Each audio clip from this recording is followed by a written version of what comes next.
भजे व्रजेकमण्डलं समस्तपापखण्डनं स्वभक्तचित्तरञ्जनं सदैव नन्दनन्दनं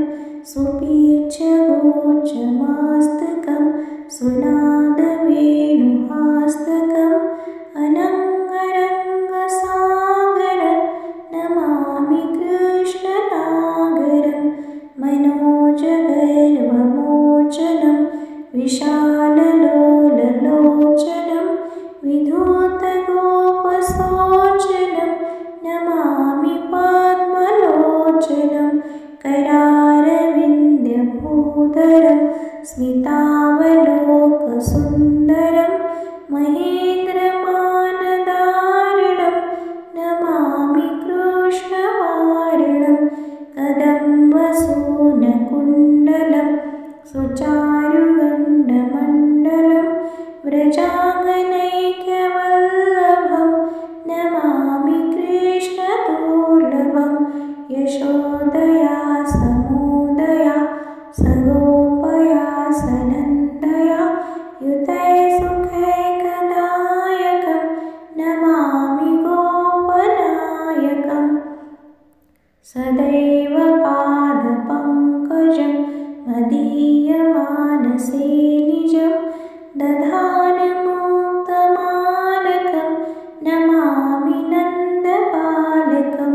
समस्तदोषशोषणं समस्तलोकपोषणं समस्तगोपमानसं नमामि नन्दलालसं भूभरावतारकं भवाब्धिकर्णधारकं यशोमतीकिशोरकं नमामि चित्तचोरकं हृदन्तकान्तिभङ्गिनं सदा सदालिसङ्गिनं दिने दिने नवं नवं नमामि नन्दसम्भवं गुणाकरं सुखाकरं कृपाकरं कृपापरं सुरद्विषत्रिकन्दनं नमामि गोपनन्दनं नवीनगोपनागरं नवीनकेलिनं पटं नमामि मेघसुन्दरं तडित्प्रभालसत्पटं समस्तगोपनन्दनं हृदम्बुजैकमोदनं नमामि कुञ्जमाध्यगं प्रसन्नभानुशोभनं निकामकामदायकं मृदङ्गचारुसायकं रसालवेणुगायकं नमामि कुञ्जनायकं विदग्धगोपिकामनो मनोज्ञतल्पशायिनं नमामि कुञ्जकानने प्रबद्धवाहिपायिनं किशोरकान्तिरञ्जितं मृदङ्गजनं सुशोभितं गजेन्द्रमोक्षकारिणं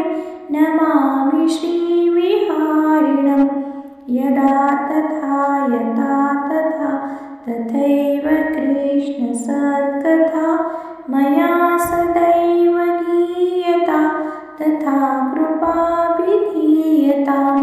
प्रमाणिकाष्टकं द्वयं जपति तद्यः पुमान् भवेत् सदानन्दने भवे भवे सुभक्तिमान् भवे भवे सुभक्तिमान्। इति श्रीमद्श्रीशङ्कराचार्यकृतं श्रीकृष्णाष्टकं सम्पूर्णम्।